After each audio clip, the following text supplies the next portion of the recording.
حضور اکرم صلی اللہ تعالیٰ علیہ وسلم فرماتے ہیں قیامت کے دن اگر انسان کو اس کے باڈی میں سے کوئی چیز جہنم میں لے جاتی ہے تو وہ دو ہی چیزیں ہیں جو اسے دوزخ میں لے جاتی ہیں سب سے زیادہ۔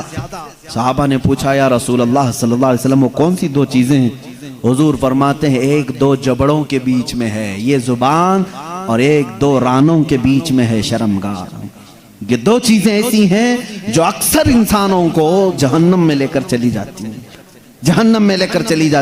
اور اللہ کے نبی صلی اللہ علیہ وسلم نے فرمایا جس نے ان دو چیزوں کی حفاظت کی ذمہ داری لے لی میں اس کی جنت میں لے جانے کی ضمانت دیتا ہوں۔ اے نوجوانوں ان دو چیزوں کی حفاظت کر لو آج، اپنی آنکھوں اور زبان کی ساتھ میں، اور ساتھ ہی اپنی شرمگاہ کی حفاظت۔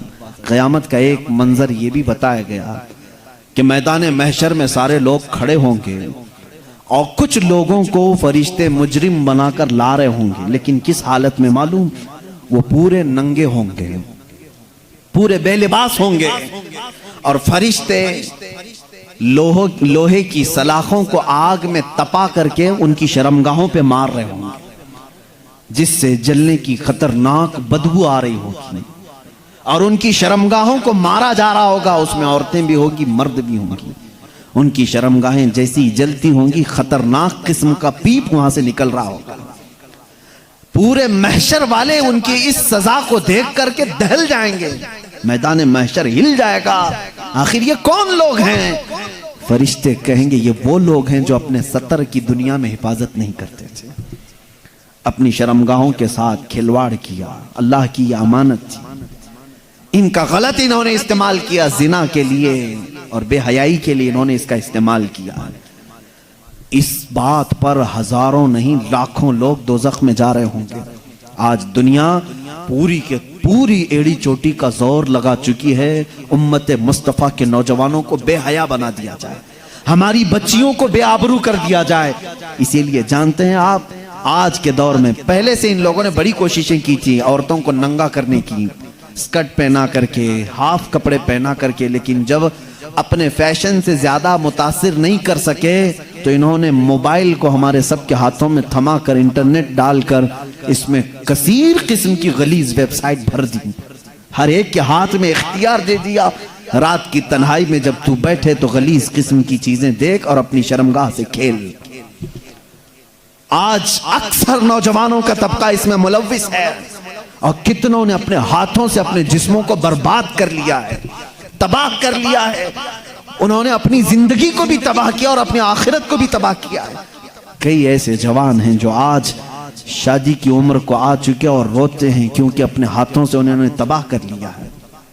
اللہ تعالیٰ نے منی کا ایک قطرہ جو تمہیں دیا ہے پورے دنیا کے معجون مل کے وہ قطرہ نہیں بنا سکیں گے۔ تمہیں معلوم نہیں ہے وہ بہت ہی قیمتی جوہر ہے جس کو لوگ ضائع کرنے کے لیے آج مزے لیتے ہیں۔ عزیزان گرامی یہ حیا مجھے آج ضرور عرض کرنی ہے، دنیا پوری کی پوری ایڑی چوٹی کا زور لگا چکی ہے تمہیں بے حیا کرنے کے لیے۔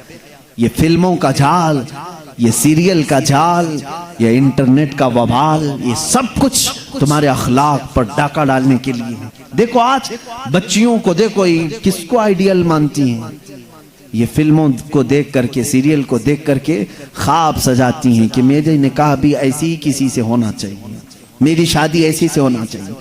لڑکے یہی خواب سجا کر کے بیٹھتے میری دلہن ایسی ہی ہونی چاہیے کہ اس کا حسن ایسا ہو۔ میرے عزیزو یہ جادوگری ہے جو پردے پہ دکھائی جا رہی ہے، جادوگری ہے، ان کی خود کی لائف میں وہ ساری چیزیں نہیں ہیں جو فلموں میں درشائی جاتی ہیں۔ تم کہاں ان کے پیچھے پاگل بن جاتے ہو؟ تمہارے لیے آئیڈیل اگر کوئی ذات ہو، لڑکیوں کے لیے میں کہتا ہوں کہ تمہاری زندگی چند لمحوں کی ہے، چند دنوں کی ہے، چند سانسوں کی ہے۔ اگر ہمیشہ کا عیش چاہتی ہو تو آئیڈیل سیدہ کائنات فاطمہ الزہرا کو بناؤ، اور ہر دولہا، ہر نوجوان حیدر کرار کو اپنا آئیڈیل بنائے، نمونہ عمل ان کو بنائے۔ پوری زندگی تم جن کے ہاتھوں تباہ کر رہے ہو، قیامت کے دن اس کا حساب ہوگا۔ 2 آیتیں پڑھتا ہوں میں، سمجھ جاؤ۔ مجھے امید ہے کہ ہمارے بچے توبہ کر لیں گے، مجھے امید ہے کہ ہمارا نوجوان توبہ کرے گا۔ اور اللہ رب العزت کی جب اسے یاد دلا دی جائے انشاءاللہ دل میں اگر ایمان کا ایک ذرہ بھی باقی ہے وہ پلٹ جائے گا۔ میرا مولا قرآن میں فرماتا ہے تم جن ہاتھوں سے کھیل رہے ہو، جن اپنے اعضاء سے کھیل رہے ہو، یہ مت سمجھنا کہ کوئی نہیں دیکھ رہا۔ مولا علی کرم اللہ وجہہ الکریم فرماتے ہیں میں نے زندگی میں دو چیزیں دیکھی کہ جب تنہا ہو تو ڈر جانا، اس لیے کہ گواہ بھی وہی ہے حاکم بھی وہی ہے، گواہ بھی وہی ہے حاکم بھی وہی ہے، کوئی دوسرا تمہاری گواہی دینے کے لیے آئے گا نہیں، خود اللہ گواہ ہے۔ اور حاکم کون ہے قیامت کے دن؟ وہی حاکم ہے۔ میرے عزیزو قرآن کی دو آیتیں میں پڑھ رہا ہوں، اللہ فرماتا ہے قیامت کے دن جب تم اٹھائے جاؤ گے تم سے ہر ایک عضو کے بارے میں پوچھا جائے گا، اس سے کیا کرتے تھے، اس سے کیا کرتے تھے، آنکھیں کیا کرتی تھی تمہاری، زبان کیا بولتی تھی۔ تھوڑی دیر کے بعد سورہ یاسین میں اللہ فرماتا ہے اليوم نختم على افواہہم وتکلمنا ایدیہم وتشہد ارجلہم بما كانوا یکسبون۔ اللہ فرماتا ہے چپ رہو، آج کے دن ہم تمہارے منہ پر مہر لگا دیں گے، تمہارے ہاتھ ہم سے بات کریں گے، تمہارے پیر ہم سے بات کریں گے، جو کچھ تم کرتے تھے وہ سب کی گواہی دیں گے۔ اور 24ویں پارے میں چل کر کے آیت آتی ہے وَقَالُوا لِجُلُودِهِمْ لِمَ شَهِدْتُمْ عَلَيْنَا قَالُوا أَنْتَقَنَا اللَّهُ الَّذِي أَنْتَقَ كُلَّ شَيْءٍ۔ یہ ہمارے جسموں کی چمڑیاں اس دن بات کر رہی ہوں گی، حتیٰ کہ روایت میں ہے ران کی چمڑی بولے گی کہ یہ کیا کیا کرتا تھا۔ یہ انسان گھبرا کر کے کہے گا اپنی چمڑیوں سے تمہیں کیا ہو گیا، تم تو بولتی نہیں تھی دنیا میں، تم کیسے میرے خلاف کھڑے ہو گئے۔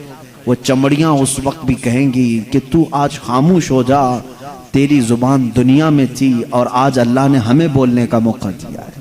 یہ سب ہمارے خلاف کھڑے ہو جائیں گے۔ اس لیے میرے عزیزوں اے نوجوانوں یہ زندگی بڑی قیمتی ہے جو اللہ نے تمہیں امانت کے طور پر دی ہے۔ رات کی تنہائیاں اگر تم نے اپنی حفاظت میں نہیں رکھی تو قیامت کے دن مجمع عام میں رسوا ہونا پڑے گا، ذلیل ہونا پڑے گا۔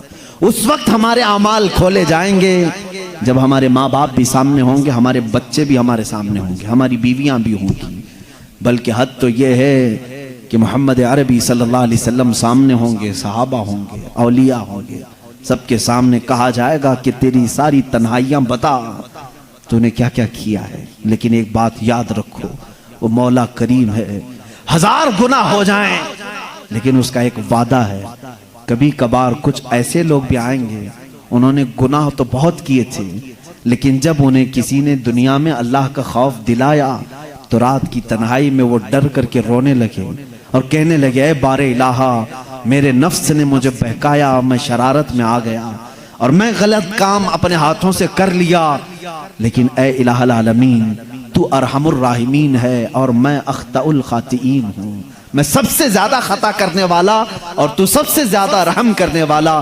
رب تعالیٰ فرماتا ہے قیامت کے دن وہ آئے گا، اس کے نامہ اعمال ہوں گے ہاتھ میں، لیکن یہ جتنے گناہ تھے وہ سب مٹا چکے ہوں گے، فرشتے ان سب پر پردہ ڈال چکے ہوں گے، اس میں سے ایک گناہ کا بھی تذکرہ وہاں پر نہیں ہوگا۔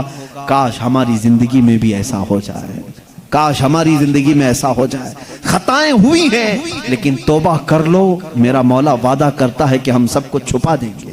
یمحو اللہ ما یشاء ویثبت ما عنده ویثبت ما یشاء، اللہ جسے چاہے گا مٹا دے گا اور جتنا چاہے گا باقی رکھے گا۔